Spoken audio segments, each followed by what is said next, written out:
19 লাখের রহস্য, সফলতার ব্যবচ্ছেদ কার? টিভিএস রাইডার 125-এর 19 লাখ ইউনিট মাত্র 5 বছরে টিভিএস রাইডার যা করে দেখালো সেটা অনেক বড় ব্র্যান্ডের 10 বছরেও কিন্তু সম্ভব হয় না। কেন? কারণ টিভিএস আমাদের ইমোশন নিয়ে খেলা করেছে। মার্কেট ডাটা বলছে গত অর্থ বছরে এটা অ্যাপাচিকেও পেছনে ফেলে দিয়েছে, কারণ মানুষ এখন কেবল যাতায়াত চায় না, চায় স্টাইল।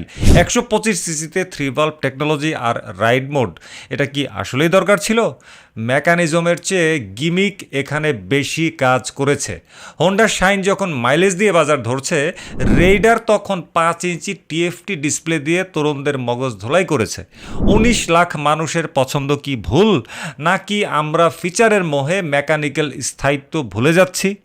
আপনার কি মনে হয়, রেইডার 125 কি শুধু শো অফ করার, নাকি কাজের মেশিন? কমেন্টে অবশ্যই জানান। আর মনে রাখবেন, সত্য সুন্দর এবং তোষামোদ কুৎসিত।